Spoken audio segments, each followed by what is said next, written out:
¿Cómo están? Bienvenidos a Tolerancia Cero.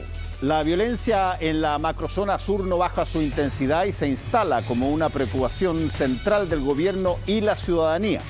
Para entender de primera fuente este fenómeno, viene a nuestro estudio la principal autoridad del Biobío, el gobernador regional Rodrigo Díaz.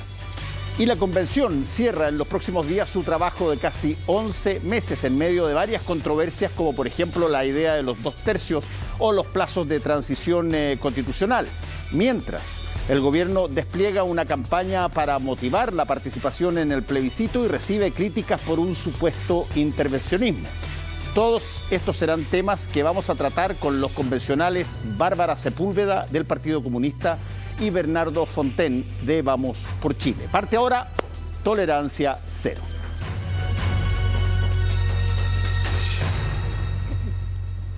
Buenas noches, estamos.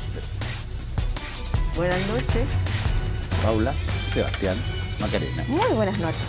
Gobernador Rodrigo Díaz, bienvenido a Tolerancia Cero. Muchas gracias por la deferencia de la invitación, pues. Pero encantado. Y ahora, primera pregunta, antes de entrar en la minucia más dura, mucho tiempo se habló de que los gobernadores, incluso hubo de alguna manera un forcejeo con el Parlamento, los gobernadores no les habían entregado las competencias para poder llevar a cabo su rol en esta nueva institucionalidad que, digámoslo así, junto con la Constitución que eventualmente se presente a los chilenos, lo único nuevo institucionalmente que ha habido son los gobernadores regionales. Desde ese punto de vista, le quiero preguntar, ¿está conforme todo o qué falta todavía para que los gobernadores regionales sean una institución que la ciudadanía la aprecie? Porque ahí no votamos nosotros. No votamos si es que los queríamos o no los queríamos, como sí va a ser el caso de la Constitución. Pero llegaron los gobernadores regionales. Pero nos escogieron. Exactamente, pero los eligieron de los que se postularon. Cuéntenos un poco de eso. Yo partiría, Fernando, diciéndole que a mí me tocó trabajar de intendente. Extrañamente trabajé 4 años de intendente del periodo completo. Solo 3 del periodo de Michelle Bachelet en su segundo periodo logramos terminar eso. Claudio Rego, Jorge Flores y quien habla. El resto rotaron, hubo varias regiones, incluso que hubo 4 personas que se desempeñaron como intendente en ese periodo. Hoy lo que existe es una división de la tarea de los intendentes, la representación del gobierno, el cuidado del orden público quedó en manos de los delegados presidenciales y nosotros nos quedamos con el gobierno regional. Básicamente el gobierno regional es planificación de los usos del territorio, del uso del borde costero. Nos quedamos con la facultad de asignar recursos. Hay un fondo que se llama el Fondo Nacional de Desarrollo Regional, que en el caso de la región del Biobío hasta ahora es de 94.000 millones de pesos. Puede incrementarse durante el año, yo espero así hacerlo. Y lo tercero es que representamos los intereses de las personas de la región. Si usted me pregunta, ¿tengo menos facultades que cuando trabajé de intendente? La respuesta es sí. Pero fíjese que le puedo decir que tengo más poder y creo que cada una de las personas que están trabajando de gobernadores o gobernadoras a lo largo de Chile tienen más poder. Gobernador, quiero llevarlo a la Pero sí, perdón, solo una cosa. Pero sí queremos más facultades. Sí queremos más facultades porque las cosas que ocurren a veces se dan una vuelta muy larga para que puedan ser materializadas. Fíjese que para que el Ministerio de Cultura, el de Turismo, muchas veces Cercotec, para apoyar a la pyme, reciban dinero, le damos la plata al gobierno regional. Y por lo tanto nos demoramos un año entre que nos presentan proyectos porque hay oficinas ministeriales instaladas en las regiones sin financiamiento central. Lo terminamos financiando nosotros. Entonces, claro, queremos más facultades y el próximo día, viernes 3 de junio, nos vamos a sentar junto al subsecretario Crispi y una serie de ministros de las áreas de infraestructura, de fomento, del área social, junto con las y los gobernadores de Chile en Rancagua, a debatir por los próximos 100 días un foro de descentralización para tener más competencias que se nos transfieran directamente. Gobernador, justamente una de las atribuciones que no tiene que ver con la seguridad pública, con el orden público, que es el problema que están enfrentando hoy día, por supuesto, en su región, ¿no? Y en la macrozona sur. Entonces, mi pregunta es, este problema tiene larga data, desde el año 97, hay atentados, hay asesinatos, hay muerte, y pasan los gobiernos y el problema solo va escalando y empeorando. Así es. ¿Este gobierno, a su juicio, lo ha hecho igual, mejor o peor que el gobierno anterior? A ver, Una cosa teórica primero, efectivamente... Es una pregunta bien directa. Sí, si le contesto lo que quieran, no hay ningún problema. Nosotros no tenemos tutela sobre las policías, no disponemos sobre los medios ni planificamos la acción del Estado en materia de seguridad ciudadana. Sí somos financistas importantes de recursos para Carabineros y la Policía de Investigaciones. De hecho, nosotros acabamos de firmar un convenio de programación que es un acuerdo entre Carabineros y la región por 75.000 millones de pesos para compra de equipamiento y para mejora de cuarteles y por lo tanto para aumentar dotación. Y espero hacer algo similar con la Policía de Investigaciones en los próximos meses. Y también le entregamos muchos recursos a las comunidades para que las propias iniciativas comunitarias de seguridad se puedan materializar. Entonces, sí tenemos una incidencia. Ahora, nosotros opinamos. Yo le entregué una carta al presidente de la República hace aproximadamente un mes atrás, se la presenté más bien, no se la entregué físicamente, diciéndole que la construcción de la macrozona policial, a mi juicio, está mal hecha. Porque uno conoce la realidad de su territorio y uno interactúa con la gente. ¿Y cómo lo ha hecho este gobierno? Este gobierno lleva 3 meses trabajando y por lo tanto es absolutamente injusto comparar a este gobierno con el gobierno anterior que llevaba 4 años y que ejerció la función. Pero en el fondo se puede ver, tienen un diagnóstico diferente, están aplicando, políticas distintas. ¿Cuál es su evaluación? ¿Este gobierno lo está haciendo mejor que el anterior o lo está haciendo igual o lo está haciendo peor? Mi evaluación es, primero, que es un hecho extremadamente positivo que el presidente de la República declare que tenemos un problema de carácter político. Me parece que eso abre un espacio para poder apreciar en su complejidad esto. Y cuando digo político es más allá de solo el diálogo. Porque tenemos un problema de crimen organizado instalado en la zona. Y cuando uno tiene un problema político tiene que pensar, si se ha instalado crimen organizado, ¿por qué en nuestra región tendría que ser una situación distinta a los otros lugares del mundo donde ha habido crimen organizado? Cada vez que existe crimen organizado hay corrupción. Cada vez que existe crimen organizado hay lavado de dinero. Cada vez que existe crimen organizado se intenta controlar un territorio. Entonces, me parece desde esa perspectiva la primera aproximación que hace el presidente al decir tenemos un problema gravísimo, problema que puede socavar las bases del mismo Estado de Derecho chileno, me parece que es importante. Ahora, sin duda, han existido hierros relevantes en la implementación de las primeras medidas que se han tratado de realizar y probablemente lo que debe estar haciendo el gobierno en este minuto es replanteando su estrategia para poder acercarse a la máxima que el presidente de la República ha señalado. Y dentro de esos errores está el haber decretado un estado de excepción acotado y no un estado de excepción normal, por ponerlo de alguna manera. Sí, yo fíjese, viviendo en la región, lo que pienso es que el decreto, el papel que dice estado de excepción, es exactamente igual al que decía, a los que entregaba el expresidente Piñera. Por lo tanto, desde el punto de vista de pero hay una declaración política y una voluntad para que se aplique de manera diferente. Voy para allá, no se preocupe. No le voy a escabullir el cuerpo. Mi impresión es que se pierde mucho tiempo en discusiones teóricas y en la pugna política diaria. Creo que se pierde tiempo y esa pérdida de tiempo tiene consecuencias en las personas que viven en mi región, en el sur de mi región y también en otras más al sur. Nosotros tenemos un problema de discusiones que no se condicen con la realidad. Fíjese que hoy día se dice si el estado de excepción tiene que ser acotado o pleno. Y la verdad que el estado de excepción en el papel, en el decreto, debe ser exactamente igual. Y lo que se necesita es una adecuada planificación de los medios, porque cuando se ha tratado de ejemplificar qué es un estado pleno, se dice, bueno, cubramos todas las carreteras.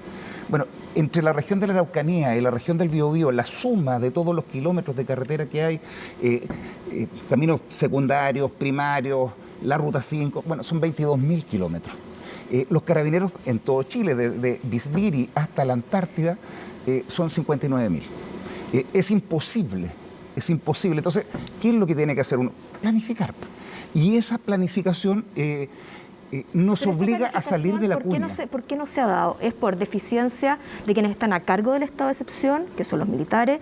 ¿Por los lineamientos que se le da específicamente a quienes están a cargo del estado de excepción, que son los lineamientos que vienen del Ministerio del Interior?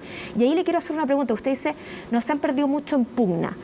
¿Usted nota también una pugna dentro del Ministerio del Interior? Y se lo pregunto porque ha habido parlamentarios que han dicho que uno de los problemas es que se nota una aproximación distinta por parte, por ejemplo, de la ministra del Interior, que asiste, y por parte de su subsecretario Manuel Monsalve.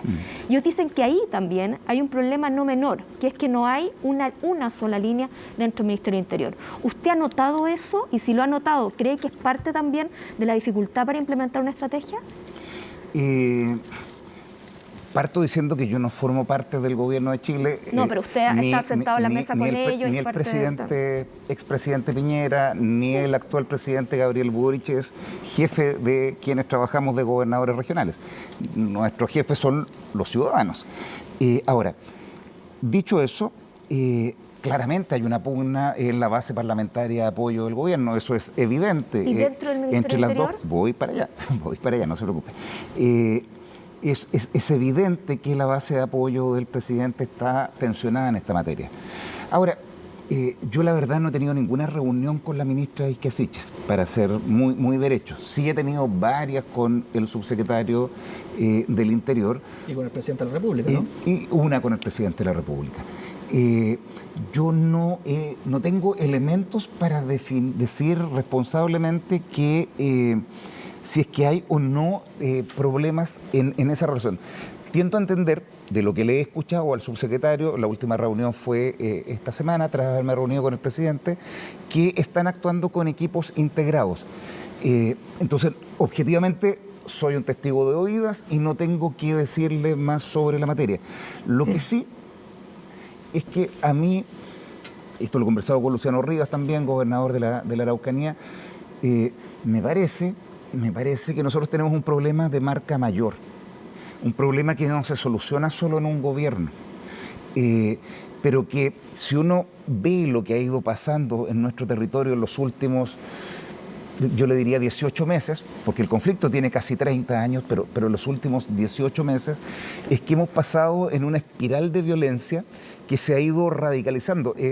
Nosotros no habíamos tenido situaciones como la del caso Luxinger-Macay en la Araucanía, pero en los últimos meses usted pasó de quema de equipos, quema de cabañas, que era lo que estaba más común, pasó a ataque directamente a personas, situaciones que a uno lo hacen pensar que puede haber casos de sicariato, ataque directo a segundas viviendas de personas que viven en el territorio, ataque a primeras viviendas de personas que viven en el territorio y muertes.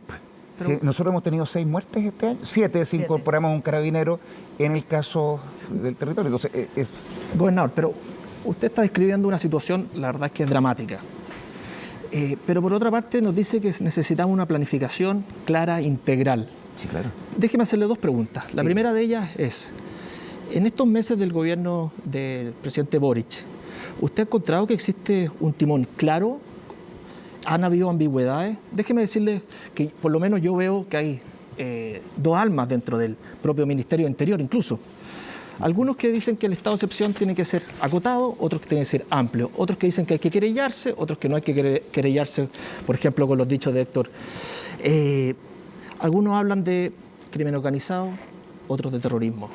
Esa ambigüedad que yo le estoy mencionando, en su territorio, ¿tiene efectos para poder hacernos cargo del problema de la violencia? Entendiendo que el problema de la violencia no solamente se combate mediante el orden público, sino que también tenemos otras situaciones muy complejas en su región que me gustaría preguntarle posteriormente. Encantado.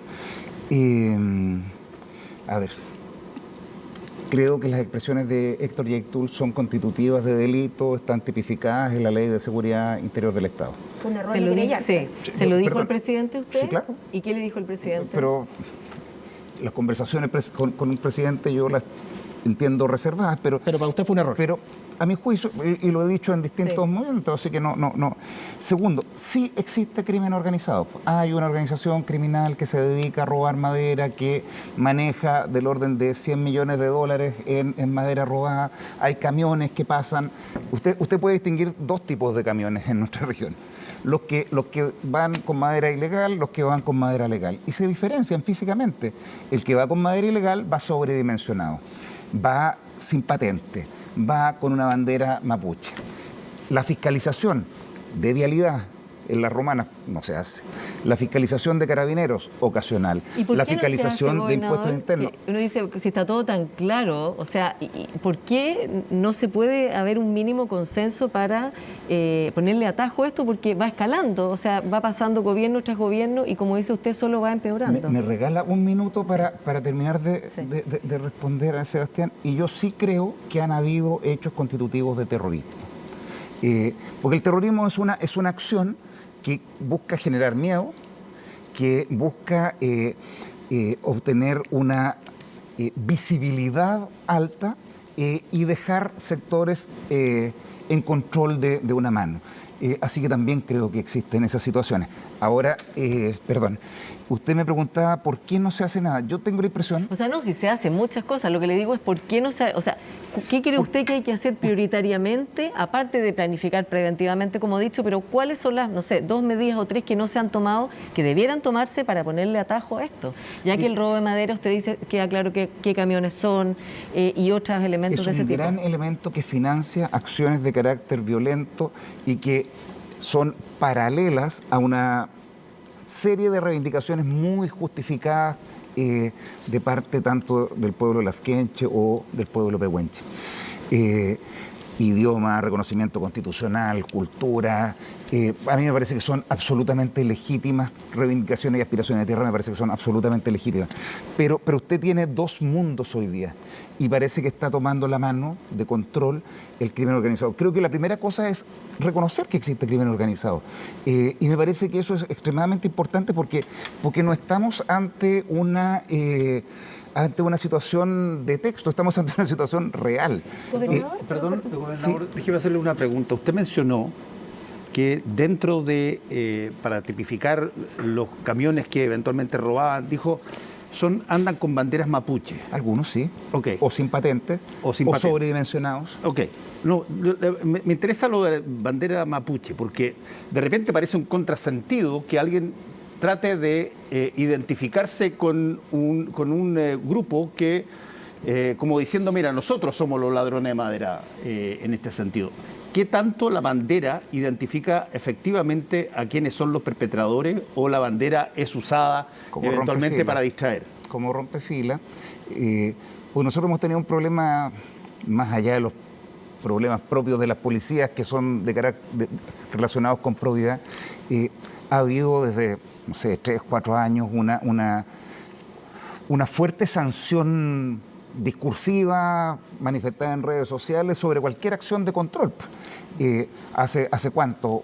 2 meses atrás un carabinero fue atacado y la primera reacción fue decir que había que reformular a la policía, ¿cierto? Esa fue la ministra de Bienes Nacionales. Un error, un claro error, pero lo señalo como un botón de muestra. Eso es más común de lo que uno quisiera. Toda acción de control se estima legítima y el Estado debe generar acciones de control. Es parte esencial de una democracia. Un segundo. Es parte esencial de una democracia que las personas entregamos nuestra facultad de autotutela y se la entregamos a un ente que se llama el Estado para que haga uso legítimo de la fuerza. Específicamente de eso, sí. Porque usted dice, aquí tenemos que ponernos de acuerdo que hay crimen organizado. Yo creo que ya hay pocas voces que digan que no hay crimen organizado ahí y que eventualmente pueden estar conviviendo con otras manifestaciones violentas que pueden ser, por supuesto, objetivos políticos, son distintas. El crimen organizado se tiene que combatir de manera diferente. Pero no sé si usted concuerda conmigo que el gran problema es el cómo enfrentamos eso. Que hay quienes están dispuestos a llegar hasta ciertos límites, algunos que están dispuestos a echar mano a ciertos instrumentos del Estado de Derecho y otros que no están dispuestos. Y yo quiero preguntarle a usted, ¿cómo finalmente se enfrenta ese crimen organizado? Porque es verdad, porque la idea de decir el Estado tiene que enfrentar, todos vamos a decir obviamente que queremos que el Estado se enfrente y que no queremos que esto sea finalmente una guerra de guerrilla o paramilitares de diferentes lados. Todos queremos que el Estado. El tema es cómo el Estado tiene que hacerlo con los militares eventualmente haciéndose cargo de más labores que simplemente estar custodiando caminos, que los militares entren eventualmente, por ejemplo, a hacer controles de identidad, como hay algunos que están pidiendo y hay gente que dice no pueden entrar a hacer lo que está haciendo las policías, eventualmente aumentar ciertas facultades que tengan, la fiscalía darles más potestades. ¿Cómo se hace finalmente? ¿Hasta dónde está usted dispuesto a llegar para enfrentar el crimen organizado? Mire, En base al trabajo que tuve que desempeñar de gobernador regional el año 2015 y luego los años siguientes, frente a una cantidad impresionante de gente que estaba herida, policías y también personas civiles, mapuches, y personas que no eran mapuches, hice un peregrinaje por distintas agencias del Estado. Fui a ver a la presidenta de la Corte de Apelaciones, al general de Carabineros, investigaciones, al fiscal regional de la época, fui a ver, todo esto fue reservado, y los fui a ver uno a uno, y a impuestos internos, aduanas, y ¿qué le dije a cada uno? Tenemos un problema, tenemos una cultura del Estado de trabajar en silos, y como que cada uno se limita a hacer su espacio y no ocupando completamente su área de atribuciones. Entonces le dije, mire, tenemos un problema porque la gente, la ciudadanía nos dice, mire, yo no entiendo que ustedes sean, usted es el municipio, usted es el Poder Judicial, usted es el Legislativo, no entiende eso, ustedes son todo el Estado. Lo que le fui a plantear al presidente junto con hacerle una propuesta de plan de intervención, le fui a decir, presidente, mire, nosotros necesitamos conversar todas las instituciones, porque es responsabilidad de todos juntos hacernos cargo de este problema. Y eso implica conversar con el presidente de la Corte Suprema, con los representantes del Legislativo, implica que las agencias que deben trabajar en esto no son solo Desarrollo Social y el Ministerio del Interior, hay que sumar a impuestos internos, hay que sumar a aduanas, a otras agencias, y hay que conversar con la Fiscalía, incluso con la misma Contraloría General de la República.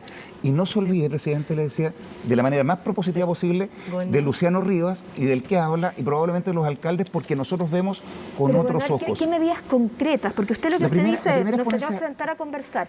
Conversando, por ejemplo, escuchaba entrevista, por ejemplo, al ex ministro Moreno, y él contaba todas las conversaciones que se hicieron, las iniciativas que él dijo, sentamos a toda la mesa y todo. De conversar, de diálogo, obviamente, que se tiene que hacer en paralelo. Pero hay un tema, por ejemplo, mañana, eventualmente, el gobierno tiene que decir si el estado de excepción se amplía y de qué manera se amplía. Medidas concretas, gobernador. ¿Qué es lo que ustedes proponen como medidas concretas para, por lo menos, contener la ola de violencia o para evitar que haya una nueva muerte como la del segundo Catril? La primera medida concreta es que asumamos que el Estado somos una serie de organismos que somos autónomos y que debemos actuar sinérgicamente. Solo actuando desconectadamente, la verdad es que vamos a seguir teniendo solo derrotas. ¿Y renovar el estado de excepción, gobernador, mañana? De acuerdo, absolutamente de acuerdo con y usted dice que son iguales, pero en el fondo el gobierno dio una instrucción clara de solo resguardar los caminos. ¿Usted cree que eso debe ser ahora propiamente tal, un estado de excepción? Creo que debe ser un estado de excepción y que lo completo. Importante, el foco del estado de excepción es planificar bien el uso de los medios. Pero solo va a quedar claro, gobernador, estado de excepción completo o a secas, como se dice ahora, o acotado. Es que se ha definido así políticamente, se lo tengo que preguntar. Pero lo definen ustedes en Santiago. A mí la verdad no me importa lo que deciden ustedes en Santiago. ¿Pero cuál prefiere usted? Pero por Dios, yo prefiero que opere y que funcione. Y si eso significa que en el fondo Quibico hay un problema, más allá de si está en la carretera o no, la disposición de medios que haga el jefe de las fuerzas vaya y proteja. Prefiero que si hay una infraestructura que es crítica, las torres de alta tensión, porque les cortan la señal de telefonía a las personas, se atienda. Simplemente que se condiga la realidad, no la discusión teórica, no las cuñas, no la disputa de izquierda-derecha, porque nosotros vivimos, perdón, un segundo, nosotros vivimos ahí y vamos a seguir viviendo ahí. Entonces, perdónenme que tenga un ángulo distinto, pero esa disputa del Parlamento, la verdad que no nos empece. A ver, yo le hice una pregunta que no me la contestó, pero... Perdone, he tratado de contestarla toda, pero me han hecho muchas. No, está bien, pero a mí me interesa saber si es que están identificados quiénes son específicamente las personas que, por ejemplo, forman parte de organizaciones, la CAM. El único beneficio que tiene la CAM desde el punto de vista de lo que dice es que ellos asumen que quieren una determinada cosa y la dicen. Sin embargo, el robo de madera, por ejemplo, se sabe exactamente quién lo hace. Las situaciones que tienen que ver con otro tipo de violencias rurales en torno allá, es una cosa básicamente de grupos mapuches contra el Estado chileno, o aquí estamos teniendo también algún tipo de combustible inflamatorio que no obedece a la lógica ni del territorio, ni de la historia, ni de la bandera mapuche que según usted dice, está en todas partes?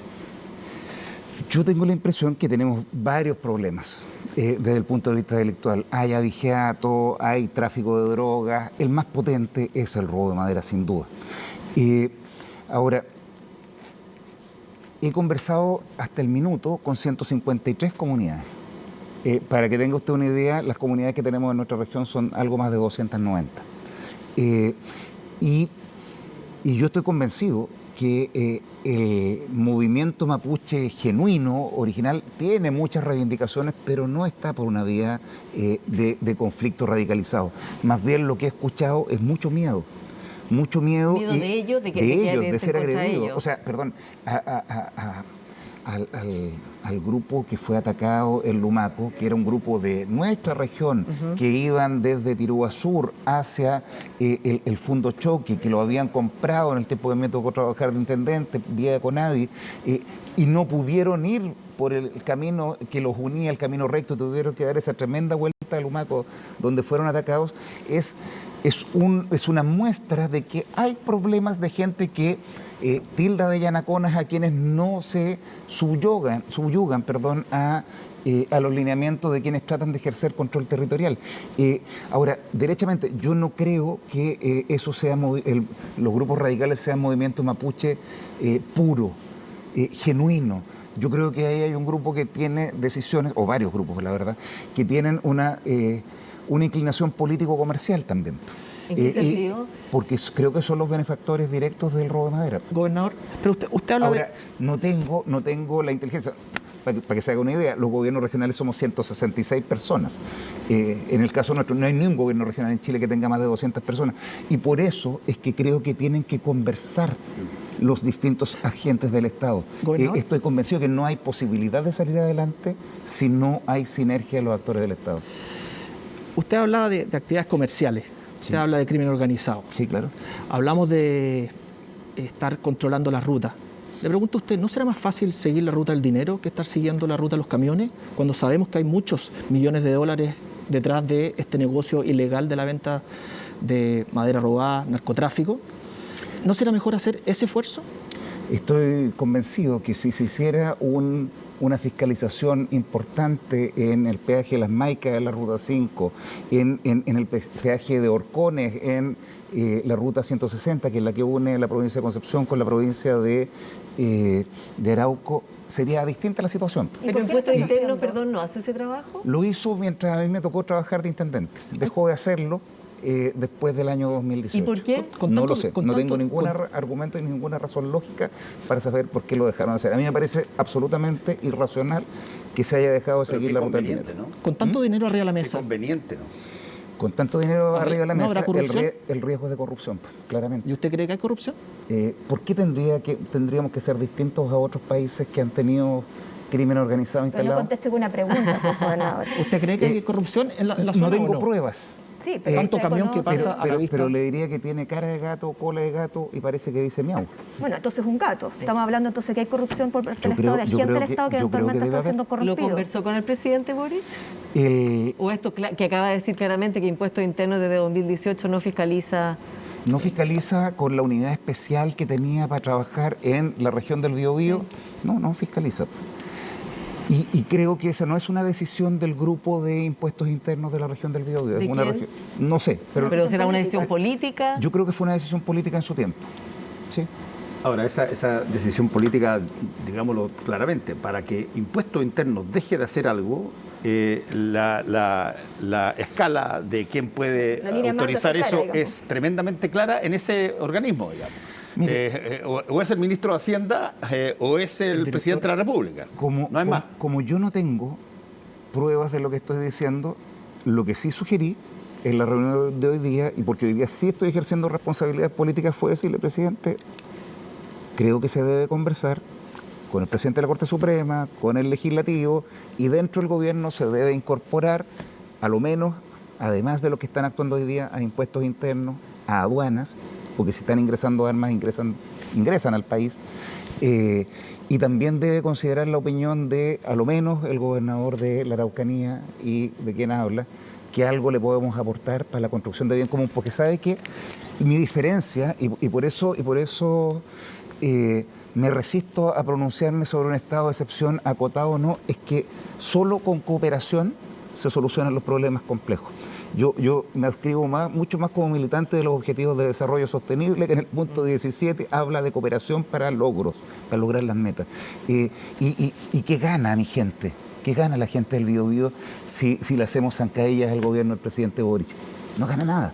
Entonces, sí, podemos ser críticos, sí podemos decir que determinada acción no está bien, pero somos esencialmente propositivos. Y por eso le llevé al presidente un documento que elaboramos una vez que asumí, me tocó designar a Gloria Cayupe como encargada de la Unidad de Pueblos Originarios, y hemos venido trabajando con distintos actores y construimos un pequeño plan que se llama Biobío Reconoce, Diálogo y Seguridad para el Desarrollo, porque entendemos que la política exige diálogo y la seguridad es un requisito sine qua non de la democracia.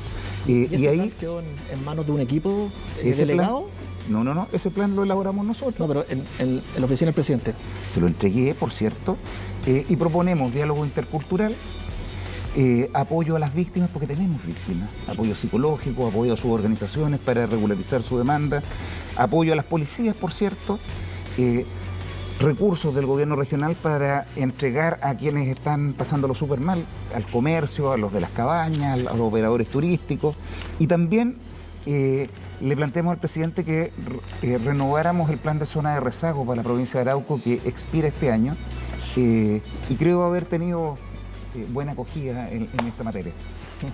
Gobernador Rodrigo Díaz, muchas gracias por haber estado con nosotros. Seguramente va a haber harto eco de algunas de las cosas que dijo, que me parece muy interesante, porque esto no necesariamente uno tiene conciencia de todo lo que significa los gobiernos regionales a la hora de enfrentar este tipo de situaciones. Muchas gracias por haber estado con nosotros. Les quiero robar un minuto. Mire, para quienes nos están viendo en el Biobío, recuerden que estamos haciendo una consulta ciudadana para ver su opinión sobre materia de transporte. En la página decidebiobio.cl, hasta el próximo día jueves a las 12 del día, ustedes pueden evaluar si necesitamos una restricción vehicular temporal, qué nota le ponemos a los transportes públicos y también proponer medidas que desde el gobierno regional podamos impulsar. Ojalá puedan participar, porque así se ven nuestros problemas en Santiago. Muchas gracias, gobernador. Buenas noches. Volvemos en un ratito con Tolerancia Cero.